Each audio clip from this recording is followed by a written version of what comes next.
Pukul 13 waktu Indonesia Barat. Radio Republik Indonesia Palembang dengan Warta Berita. Dinas Perhubungan Sumatera Selatan memprediksi lonjakan angkutan Natal dan Tahun Baru meningkat hingga 10%. Tahun 2026, Festival Lampion Sriwijaya menjadi salah satu event unggulan pemerintah Kota Palembang.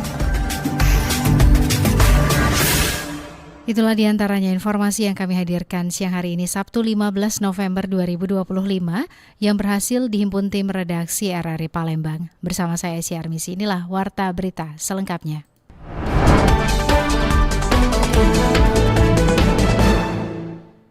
Dinas Perhubungan Sumsel memprediksi lonjakan angkutan Natal dan Tahun Baru meningkat 5 hingga 10% di provinsi ini.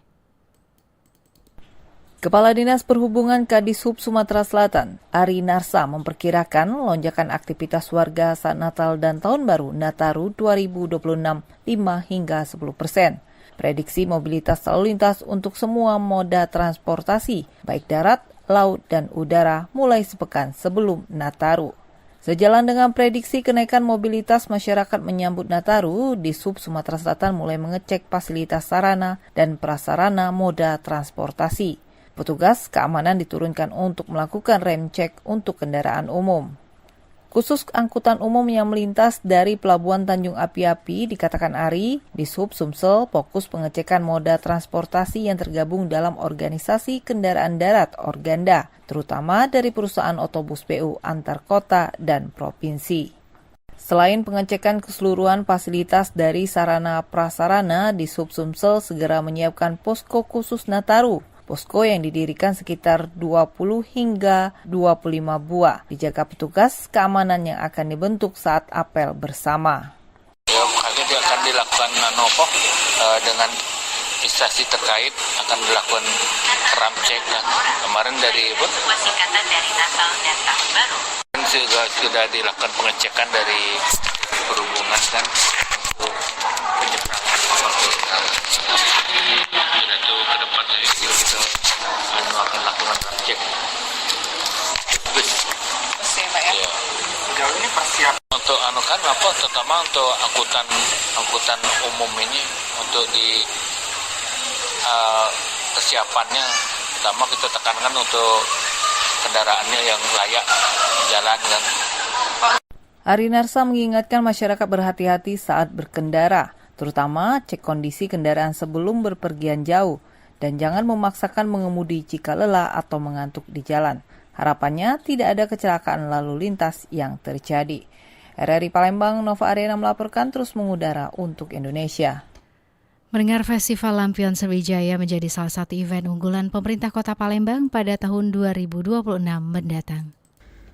Pemerintah Kota Palembang menetapkan Sriwijaya Lantern Festival atau Sriwijaya Lampion Festival sebagai salah satu dari 10 event unggulan yang akan digelar pada tahun 2026.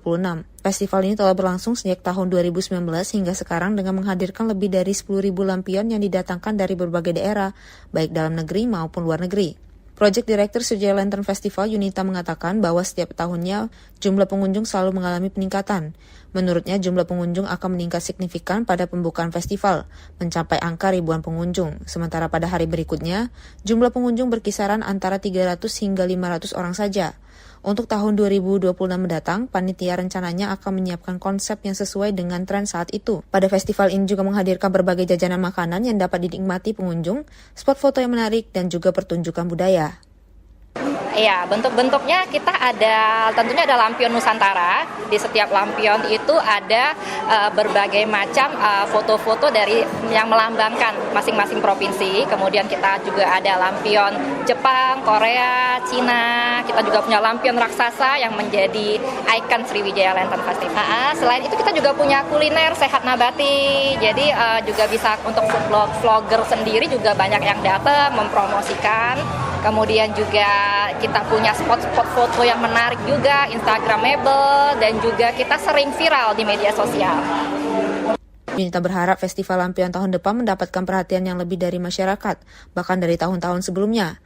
Melalui festival ini diharapkan dapat meningkatkan jumlah pengunjung dan wisatawan di Kota Palembang, serta menjadikan Palembang sebagai tujuan wisata budaya. Naura Zianya melaporkan.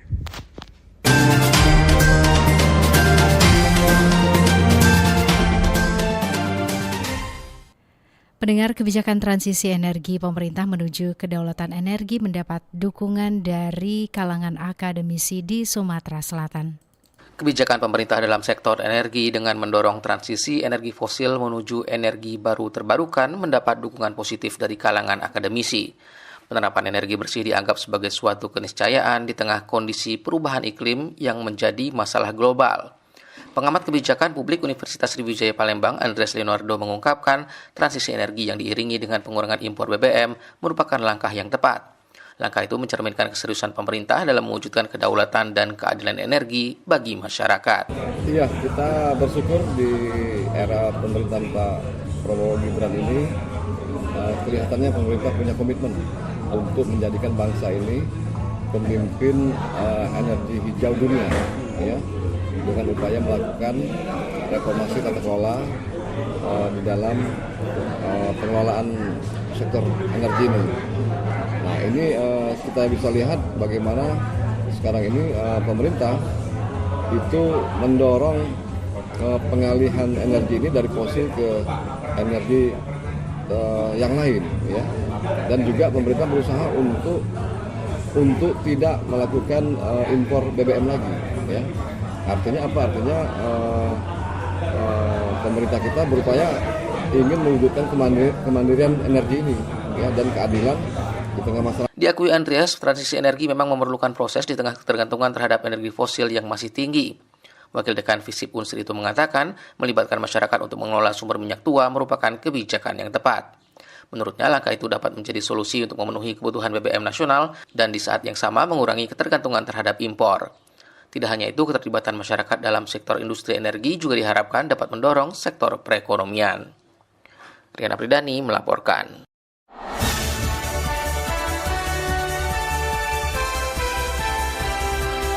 Warta Berita Radio Republik Indonesia Palembang.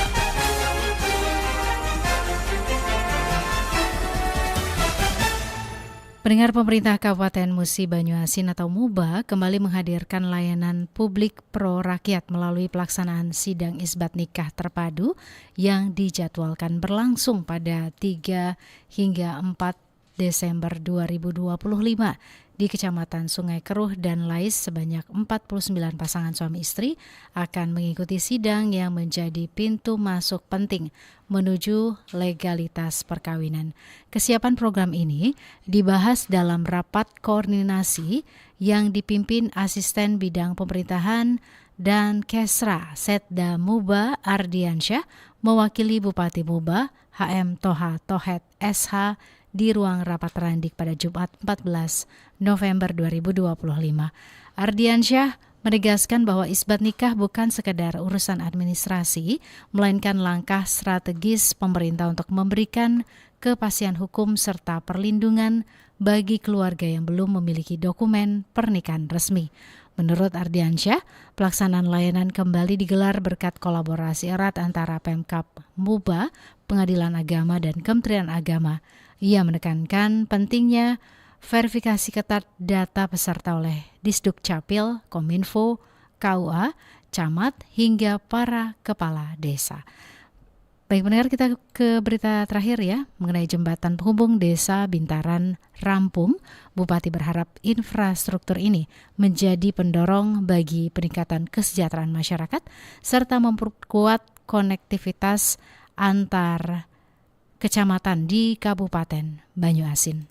Upaya pemerintah Kabupaten Banyuasin dalam meningkatkan konektivitas antar wilayah kembali diwujudkan. Bupati Banyuasin Askolani meresmikan jalan dan jembatan penghubung Desa Bintaran di Kecamatan Air Saleh. Peresmian ini menjadi bukti nyata komitmen pemerintah daerah dalam mempercepat pembangunan infrastruktur sekaligus mempermudah mobilitas masyarakat. Dalam sambutannya, Bupati Askolani menyebut pembangunan infrastruktur seperti jalan dan jembatan penghubung memiliki peran penting dalam mendorong pertumbuhan ekonomi daerah. Menurutnya, akses transportasi yang baik akan membuka peluang perdagangan, memperlancar arus logistik, dan memudahkan masyarakat menjangkau layanan dasar. Bupati menegaskan, pembangunan infrastruktur bukan hanya soal fasilitas, tapi juga pondasi bagi pemerataan pembangunan dan peningkatan kesejahteraan masyarakat. Dengan terbukanya jalur penghubung baru, aktivitas ekonomi terutama di sektor pertanian dan perdagangan lokal dipastikan akan lebih lancar. Jembatan yang kita bangun melalui dana dari pemerintah pusat, yaitu dana dari BNPB, Badan Nasional penanggulangan bencana. Selain jalan utama, 2 jembatan penghubung di Desa Bintaran juga telah rampung dibangun. Kepala BPBD Banyuasin, Reza Agus Perdana, menjelaskan bahwa jembatan tersebut memiliki panjang masing-masing 36 meter dengan lebar 4 meter dibangun untuk memperkuat akses transportasi antar desa. Reza menambahkan, proyek ini merupakan bagian dari program rehabilitasi dan rekonstruksi pasca bencana senilai 21,6 miliar dari BNPB yang digunakan untuk membangun 7 titik jembatan di wilayah Banyuasin. 2 di antaranya kini sudah selesai dan diresmikan langsung oleh Bupati Askolani. Dengan berfungsinya jalan dan jembatan baru ini, masyarakat Desa Bintaran kini dapat menikmati akses transportasi yang lebih cepat, aman, dan nyaman. Pemerintah berharap infrastruktur ini dapat menjadi penggerak utama roda perekonomian serta memperkuat konektivitas antar kecamatan di Kabupaten Banyuasin. Dari Banyuasin, Muhammad Maulana, RRI Pro 1 terus mengudara untuk Indonesia.